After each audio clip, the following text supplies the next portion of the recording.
नमस्कार मित्रों, जैसा कि आप जानते हैं मैं आपके लिए शिक्षाप्रद व जीवनोपयोगी वीडियो लाता रहता हूं। उसमें आज का वीडियो काफ़ी महत्वपूर्ण है। आज की कहानी ऊँट किस करवट बैठ जाए कोई नहीं जानता। इस कहानी से हम समझेंगे बुरे कर्म का फल कैसे मिलता है। इसमें बहुत सी ऐसी बातें बताई गई है जिसे आपने ठीक से समझ लिया तो आप कई तरह की परेशानियों से बच सकते हैं। यदि आपने इसे अमल में लाया तो समाज में आप आदर का पात्र बनेंगे। तो इस वीडियो के अंत तक बने रहें। साथ ही इसे लाइक, सब्सक्राइब तथा शेयर अवश्य करें ताकि इसका लाभ दूसरे को भी मिल सके। मित्रों, आपने ऊँट वाली कहानी तो सुना ही होगा कि देखें ऊँट किस करवट बैठता है। आज मैं इसी कहावत के ऊपर एक कहानी सुनाने जा रहा हूँ। यह कहानी आपको जीवन की कुछ अनमोल गुण सिखा कर जाएगी। मित्रों, पुराने समय की बात है। किसी कस्बे में एक बाजार लगती थी। आसपास के लोग बाजार में दुकानें लगाने के लिए अपना अपना सामान ऊँट, खच्चर, बैलगाड़ी में भरकर बाजार में ले जाते थे और बाजार में दुकानें लगाकर उन्हें बेचते थे। उसी बाजार में एक किसान सब्जी बेचने ले जाता था और एक कुम्हार मिट्टी के बर्तन बेचने ले जाता था। दोनों के पास अपना सामान ढोने के लिए कोई साधन नहीं था, इसलिए उन दोनों ने मिलकर भाड़े का एक ऊँट कर लिया था। पहले वे दोनों अलग अलग बैलगाड़ी और खच्चर में ले जाते थे तो दोनों को अलग अलग भाड़ा चुकाना पड़ता था, इसलिए उन्हें मुनाफा कुछ कम हो पाता था। अपने भाड़े का खर्च कम करने के लिए दोनों ने मिलकर एक ऊँट को भाड़े पर लिया।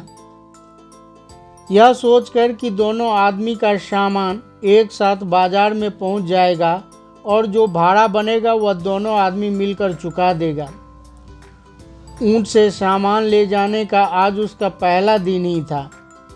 किसान ने ऊँट की पीठ पर एक ओर अपना सब्जी लाद दिया और कुम्हार दूसरे तरफ अपना मिट्टी का बर्तन। ऊँट वाला ऊँट की रस्सी पकड़कर आगे आगे चलने लगा और वे दोनों ऊँट के पीछे पीछे चल दिए।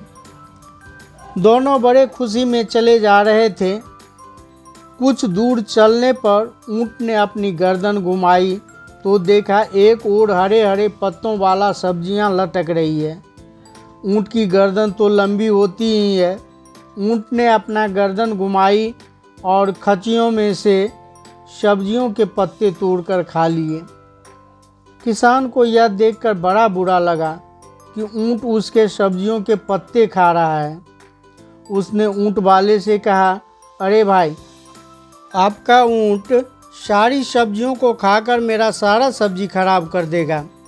आप अपनी ऊँट की रस्सी को खींच कर रखिए। ऊँट वाले ने ऊँट की रस्सी को खींचकर पकड़ लिया, मगर ऊँट को तो सब्जियों का स्वाद लग गया था।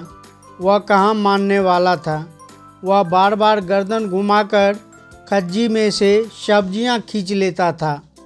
यह देखकर किसान को बड़ा बुरा लग रहा था कि बाजार तक पहुंचते पहुंचते यह ऊँट उसकी आधी सब्जियों को खा जाएगा।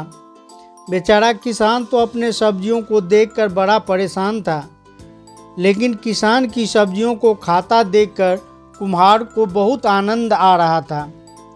किसान का नुकसान देखकर कुम्हार दांत फाड़ फाड़ कर हंस रहा था।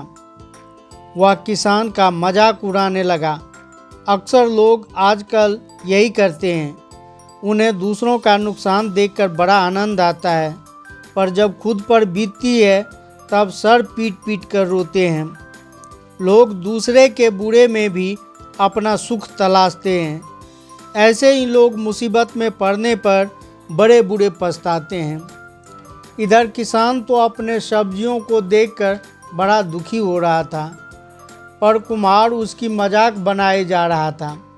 कुम्हार का ये बर्ताव किसान को अच्छा नहीं लगा। धीरे धीरे किसान की आधी सब्जियां ऊँट ने खा डाली थी। अब सब्जियों वाली खज्जी का भार कम हो गया और दूसरी तरफ मिट्टी के बर्तन वाली खज्जी का भार बढ़ गया। बर्तनों के भार से वह खज्जी नीचे की ओर झूल गई। यह देखकर अब तो कुम्हार को चिंता सताने लगी।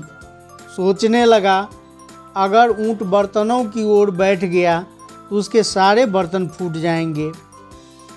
अब क्या होगा? किसान ने भी कुम्हार से कहा, मित्र, तुम मेरे नुकसान को देखकर मेरी बहुत मजाक उड़ा रहे थे। अब ये देखना है कि ऊंट किस करवट बैठता है। हो सकता है तुम्हारी करनी का दंड भगवान तुम्हें बाजार पहुंचने पर ही दे दे। अपने नुकसान के बारे में सोच सोच कर कुम्हार का चेहरा उतर गया। वह भी ऊंट के बैठने को लेकर बड़ा चिंतित होने लगा। मित्रों, कुछ समय बाद ऊंट जब बाजार पहुंचा तो सामान उतारने के लिए ऊंट को बिठाया गया। एक ओर बर्तन का भार अधिक था, इसलिए ऊंट उसी करवट बैठ गया। परिणाम ये निकला कि कुम्हार के सारे बर्तन ऊंट के नीचे दबकर फूट गए। अब तो कुम्हार अपना सर पकड़कर बैठकर रोने लगा। कुम्हार को अपनी गलती समझ में आ गया। वह अपने किए पर पछता रहा था। उसने किसान का नुकसान देखकर उसकी हंसी उड़ाई थी, इसलिए उसका नुकसान हुआ है। इसलिए तो कहते हैं, हमें कभी किसी गरीब का मजाक नहीं उड़ाना चाहिए, न तो किसी का बुरा होता देखकर हंसना चाहिए। बुरा वक्त किसी पर भी आ सकता है, क्योंकि कहते हैं धन, छाया, यौवन और स्वामित्व कभी भी स्थिर नहीं रहता। परिस्थितियां हमेशा बदलती रहती है। आज यदि आप किसी के बुरे वक्त में उपहास उड़ाएंगे तो परमात्मा कल को आपके साथ भी यही स्थिति बना सकती है। इस बात को गहराई से समझ लीजिए।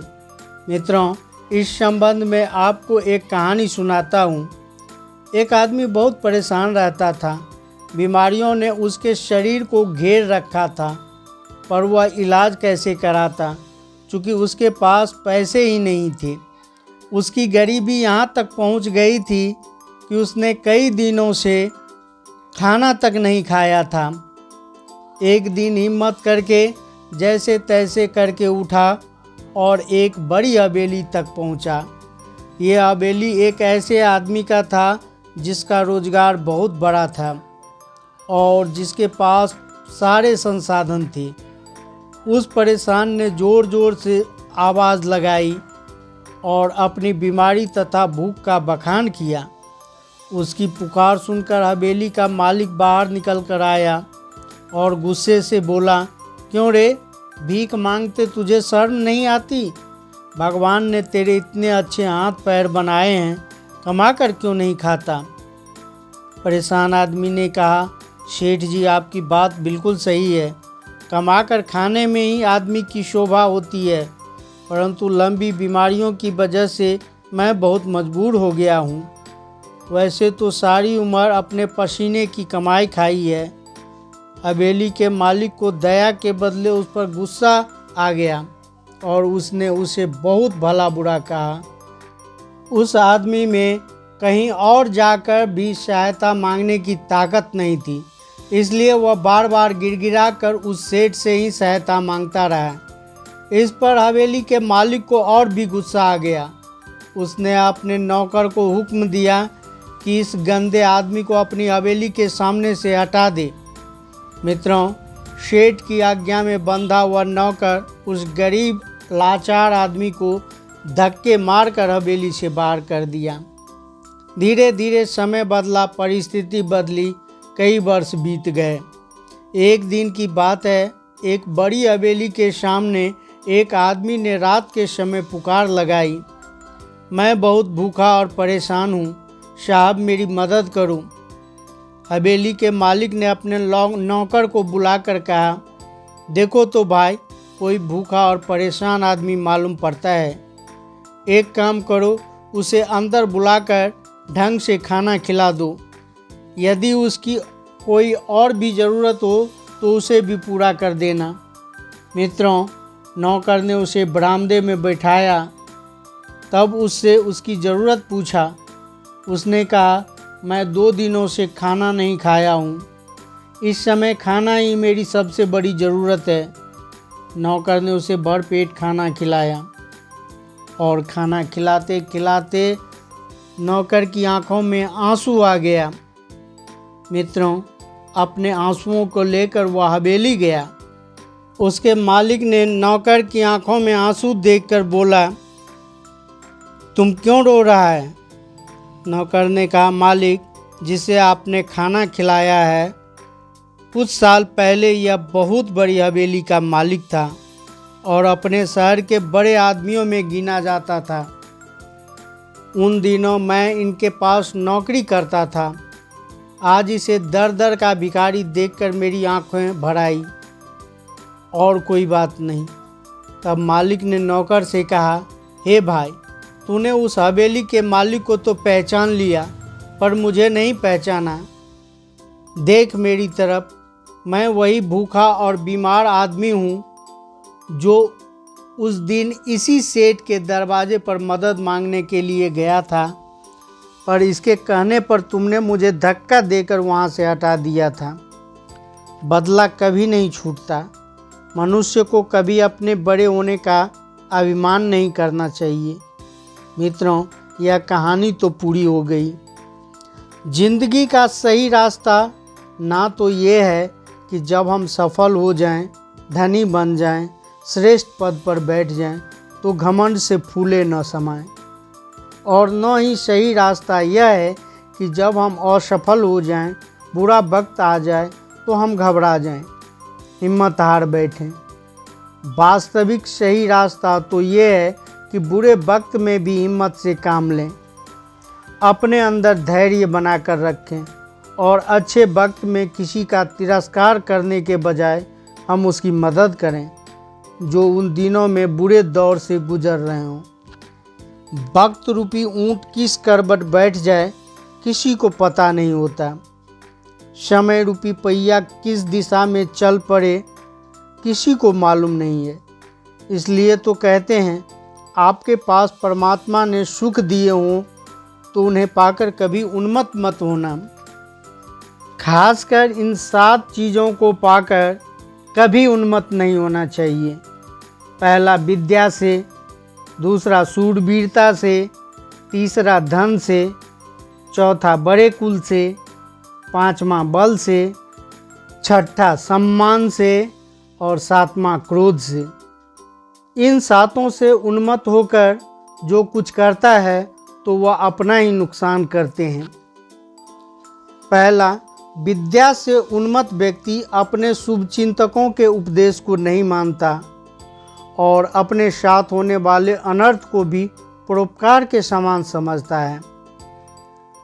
दूसरा, शूरवीरता से उन्मत्त पुरुष शीघ्र ही शत्रुओं के चक्रव्यूह में फंस जाता है और उनका तिरस्कार करने के कारण प्राण त्यागने पड़ते हैं। तीसरा, धन से उन्मत्त पुरुष अपनी बुराई, निंदा और अपमान को नहीं समझ पाता है। चौथा, कुल से उन्मत्त पुरुष समस्त श्रेष्ठ जनों का तिरस्कार करता है और निंदित कामों में अपनी बुद्धि को लगाता है। पांचवा, बल से उन्मत्त पुरुष हर समय लड़ने के लिए उतावला रहता है और ऐसा व्यक्ति अपने बल से सबको कष्ट देता है और स्वयं भी कष्ट पाता है। छठा, सम्मान से उन्मत्त पुरुष संपूर्ण जगत को तिनके के समान समझता है और सबसे अयोग्य होने पर भी ऊंचे आसन की इच्छा करता है। सातवां, क्रोध से उन्मत्त व्यक्ति दूसरे को तो पीड़ा पहुंचाता ही है, साथ साथ स्वयं का भी मुसीबत मोल ले लेता है। तो मित्रों, ये हैं बहुत ही महत्वपूर्ण बातें जिसे मनुष्य को याद रखना चाहिए। इसे अपने जीवन में अमल में लाने से आप कभी समस्या में नहीं फंसेंगे, बल्कि समाज में आपका मान बढ़ेगा। तो मित्रों, मुझे उम्मीद है कि यह वीडियो आपको अच्छा लगा होगा। इसे लाइक, सब्सक्राइब तथा शेयर अवश्य कीजिए। वीडियो के अंत तक बने रहने के लिए धन्यवाद। जय हिंद, जय भारत।